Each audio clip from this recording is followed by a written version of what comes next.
Booyakasha. I is here with none other than me main man, Drew Dops, minimalistic house producer, DJ, skateboarder, tote bag engineer. And we was having a discussion talking about all things house because it's not only in the house, but it's also in the clubs.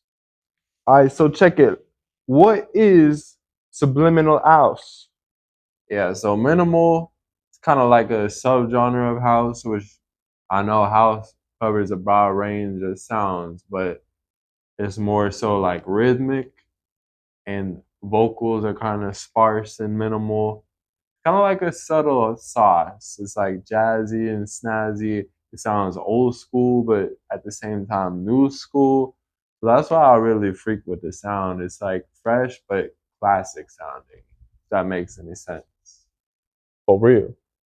What is a hi-hat? Yeah, so a hi-hat, that's like a crucial drum element in minimal and pretty much all house music actually. You know how it be going like well, the hi-hat is the sound. So if you didn't have a hi-hat, you wouldn't have any house, and that's fact. So as you asked, I'm glad we could push you on to the importance of the hi-hat. All right, so how is it that your producer man selected name came to be? Yo, so that's another good question. Thanks, Ali. But check it out. When I first started producing, I was actually going by the name Dapper Drew, which I know that's kind of sus.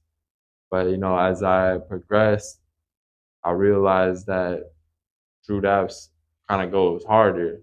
But not only that, people say that I suffer from EDS, which is excessive dapping syndrome. And you know, that name is fitting, Drew Daps, because my name is Drew and I dap. So it all worked out.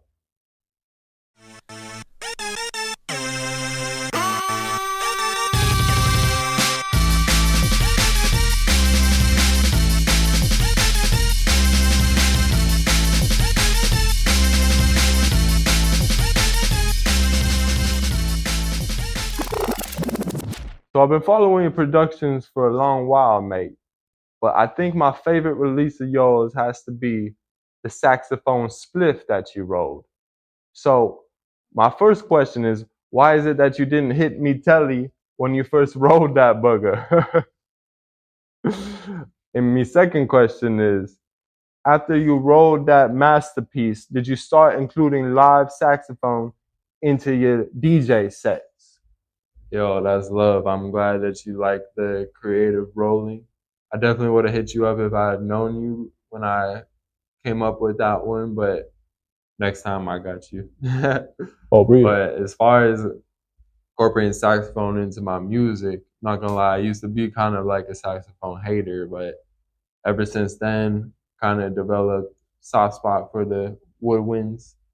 And although I haven't been including it in my sets, because I can't play the doink out loud like that, I've kind of been experimenting in the DAW, putting some more woodwind sounds inside of my tracks.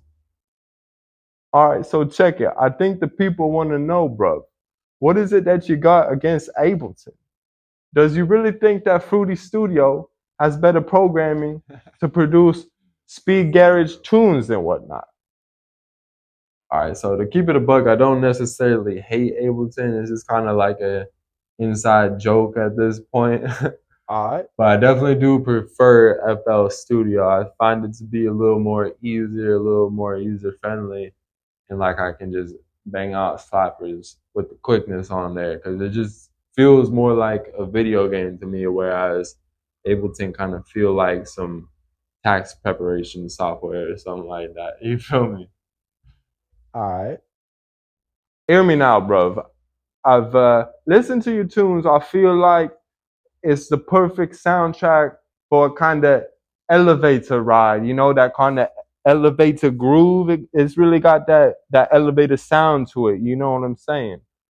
So my question is, during your performances, how is it that you fit the DJ decks and the entire crowd inside of an elevator?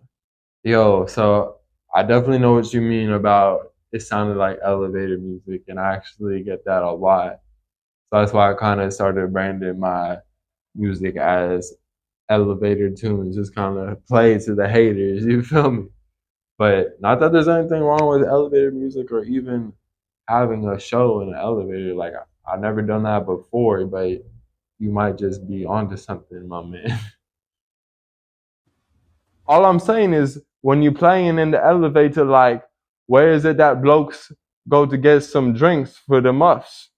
Where's the bathrooms? How is people supposed to get jiggy with Mr. Biggie in such a small space? And trust me, mate, me knows about DJing. I was a selector for years, but I had an injury on me main mixing finger, put me out on invisibility. Well, I mean, like I said, I haven't ever done a show in an elevator. Like maybe one day we could make some boiler room type setup like that happen, but I'm still never played in an elevator. So as far as like the drinks and all that, it don't really matter because it hasn't happened just yet. But thanks for the idea. All right, so I know that as a DJ, you've also earned the nickname DJ Tote Bag, and I know you've released some tote bags with your merch line and the Daps apparel and all that. But I'm just wondering how is the things really moving? You know, because like me, I think they fresh, but I wouldn't necessarily rock it because I don't want to be seen like a lottie dotty boy. But how is it coming for you? Like, is the Young Johns rocking it, or like, what's up with the sales and all that? Yo, I mean, even if you were to rock a toe, I would not consider you a lottie dottie boy or whatever you said. I mean, the toast is definitely for boys and girls. It's unisex. That's why I'm always rocking one at my shows.